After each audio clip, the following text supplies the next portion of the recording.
Bom, essa é a ideia de Hilbert, esse grande matemático e também uma pessoa que teve um impacto muito grande na epistemologia, na teoria do conhecimento, mas a ideia de que se um problema é formulável, tá certo? Então existe um método para sua solução em um número finito de passos, portanto, algo que seria realizável pela mente humana. Tá? O Kripke está mencionando também um outro nome que não sei se vocês já ouviram falar, mas é o nome de Gödel, né? G-O com esse trema, Gödel, que era um outro grande filósofo, lógico, matemático austríaco dessa época. Gödel provou um resultado que desautoriza o que Hilbert está dizendo. Né?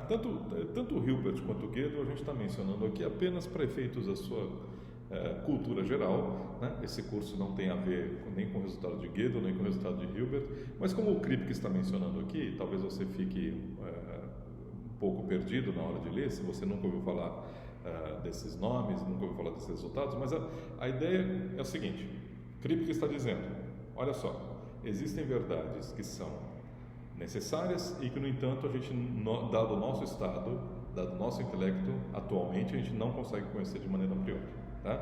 Alguém poderia seguir Hilbert e dizer, Kripke, você está errado, porque se algo é conhecível, se uma verdade é necessária, isso é o resultado de a formulação de um problema matemático, né, como o problema, por exemplo, a conjectura de Goldbach, portanto, tem que existir uma prova num número finito de passos, pelas razões que Hilbert enumera nos seus escritos filosóficos, tá certo? Portanto, tem que ser conhecível de maneira a priori para nós, embora não seja no momento, em algum dia, em algum momento, vai ser conhecível de maneira a priori. Né? Até que veio Gödel, no começo do século, nos anos 30 do século XX, mais ou menos, né? Um jovem brilhante, matemático e lógico, ele provou um resultado, né? Um resultado provado, conhecido como Teorema de Gödel, um dos resultados mais famosos da história da lógica, que teve um impacto incrível na forma como a gente olha para a matemática hoje em dia, que é o seguinte, que a matemática é incompleta. Incompleta no seguinte sentido: existem problemas matemáticos que você consegue formular, mas você não consegue resolver. Não consegue resolver porque não tem uma prova daquele problema e também não tem uma prova que ele seja falso. Tá? Não sabemos se a conjectura... Então, esse é o resultado de Gödel. Né? Algum dia a gente pode falar mais sobre o resultado de Gödel, mas a ideia é de que nem tudo na matemática tem uma solução, tem uma prova, tá certo? A gente não sabe se o caso de Goldbach, a conjectura de Goldbach, é um caso desse ou não, mas de qualquer maneira, o resultado... Kripke apenas está mencionando aqui pelo seguinte: o resultado de Gödel liquida as esperanças de Hilbert de que tudo que é uma verdade necessária ou uma falsidade necessária é conhecível de maneira a priori por nós, quer dizer, é passível de descoberta de uma prova. É possível que a gente descubra uma prova ou de que é verdadeiro ou de que é falso. Tá? Então, Gödel liquida essas esperanças. É um resultado técnico também. Fecha esse parênteses. Isso é apenas uma curiosidade, um momento Discovery Channel para você. Tá? O curso aqui, a discussão não é sobre isso. Tá? Ele apenas está mencionando como uma razão a mais, tá? Para nós não esperarmos que verdades, toda e qualquer verdade necessária, seja conhecível de maneira a priori. Tá? Porque necessidade e contingência, novamente, dizem respeito à modalidade, dizem respeito ao campo da metafísica, a forma como uma proposição é verdadeira ou falsa. Enquanto a priori, a posteriori, diz respeito a um outro campo, diz respeito à epistemologia. Tá? E vejam esse trecho interessante na página 87 da edição em português, tá? Fica na página 38, finalzinho da página 38 da edição em inglês. O que o Kripke está concluindo desse exercício a respeito da conjectura de Goldbach é o seguinte: a lição geral: mais importante do que qualquer exemplo particular de uma coisa alegadamente, coisa que é proposição, né?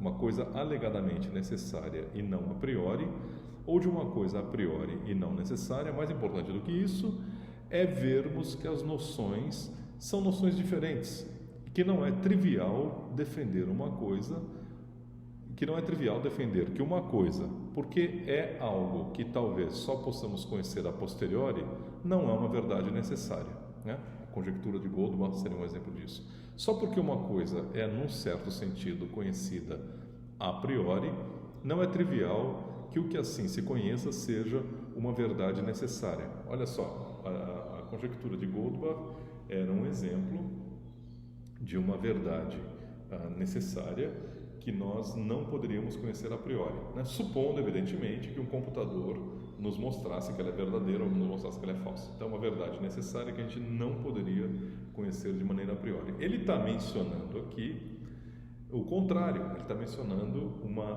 possibilidade contrária dessa possibilidade de que algo seja uma verdade a priori, tá? Ou que possa ser conhecido de maneira a priori, não temos que concluir que essa verdade seja uma verdade necessária. Ou seja, ele está apontando, está sugerindo aqui que, de acordo com ele, podem existir verdades que nós conhecemos de maneira a priori e que, no entanto, são verdades contingentes.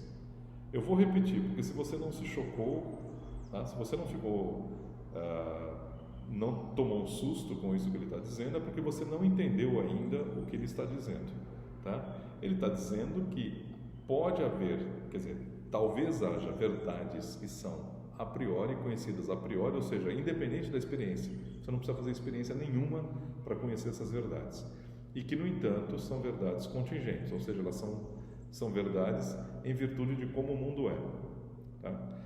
Isso é muito estranho, quer dizer, à primeira vista é muito estranho, né? Porque outra coisa que ele menciona é que a identificação entre a prioricidade e necessidade parece ser algo muito natural, e vice-versa, né? Uma verdade sendo necessária, quer dizer, por que a gente tende a identificar uma coisa com a outra, né? É esse exercício que ele está fazendo na página 38 aqui da edição em inglês, né? Na página 86 da edição em português. Por que a gente tende a identificar uma coisa com a outra? Porque parece ser natural. Se uma verdade é uma verdade necessária, é porque ela tem que ser verdadeira em todo e qualquer mundo possível, tá? É a definição de verdade necessária. Mas se ela é verdadeira em todo e qualquer mundo possível, bastaria, em princípio, você fazer um exercício mental de rodar um cineminha na sua cabeça de todos os mundos possíveis para ver que aquilo lá tem que ser verdadeiro. Portanto, por exemplo, que 1 mais 1 seja igual a 2, tá? Uma verdade necessária. Então eu vou rodar, quer dizer, eu não preciso olhar para o mundo, tá? Para ver, checar como é que o mundo é, para me convencer que 1 mais 1 é igual a 2. Basta eu rodar na minha mente, né, ou através do raciocínio, a totalidade dos mundos possíveis e ver que em todos eles 1 mais 1 tem que ser igual a 2. Então eu não preciso recorrer à experiência, tá certo? Para me convencer que 1 mais 1 é igual a 2. Portanto, é algo que eu poderia conhecer a priori. Tá? E vice-versa. Se algo é algo que eu posso conhecer a priori, significa que eu não preciso recorrer à experiência. Se eu não preciso recorrer à experiência, então é uma verdade que não depende de como o mundo é. Se ela não depende de como o mundo é, então qualquer que seja o mundo, qualquer que seja a forma como o mundo é, isso aí teria que ser verdadeiro, portanto teria que ser uma verdade necessária. Tá? Ou seja, esse exercício que ele está fazendo, antes da passagem que eu li para vocês, é um exercício no seguinte sentido: parece ser altamente plausível e altamente intuitivo de que se uma verdade é necessária, ela deveria ser uma verdade a priori, né? Deveria ser conhecível a priori, tá? E também o contrário: se uma verdade é conhecível a priori, é altamente plausível que ela seja uma verdade necessária. Se ela é a priori, ela independe da experiência, então eu posso conhecer independentemente de olhar para como o mundo. Então ela é independente de como o mundo é. Então ela tem que ser verdadeira em todos os mundos, né? E vice-versa. Se ela é uma verdade necessária, todo mundo possível tem que ser daquela forma. Então eu não preciso nem olhar para a experiência, não preciso nem olhar para fora da janela para ver como o mundo é, para me convencer de que aquilo lá é verdadeiro, tá? Então parece que esse trânsito duplo, a priori implica necessário, necessário implica a priori, parece que é algo altamente plausível. E você pode pensar também nos opostos, né? Então, contingente também implica a posteriori e a posteriori também implica contingente, exatamente pela mesma razão, né? Se algo é contingente, é porque depende de como o mundo é. Agora, eu não posso saber como o mundo é independente de alguma experiência, portanto, tem que ser a posteriori. E vice-versa, se algo é um conhecimento a posteriori, eu só posso conhecer através da experiência, tá certo? Portanto, e como a experiência depende de como o mundo é, tá? Então isso tem que ser uma verdade contingente, tem que ser ligada à forma como o mundo é.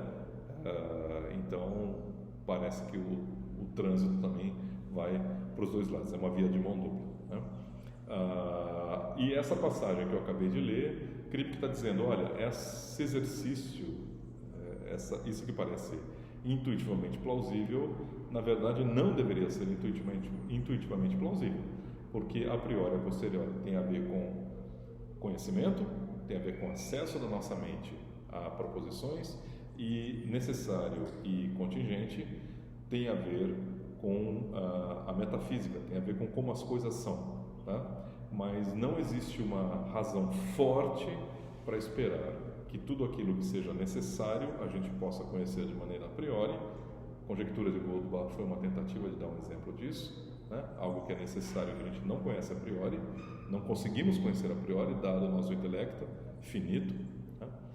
E ele está sugerindo também que existem coisas ao contrário, que a gente consegue conhecer a priori, mas que não são verdades necessárias. Isso é intrigante, isso é muito intrigante. Aí vocês vão ter que esperar algumas páginas para ver um exemplo de uma verdade que é uma verdade a priori e, no entanto, corresponde a uma verdade contingente, tá certo?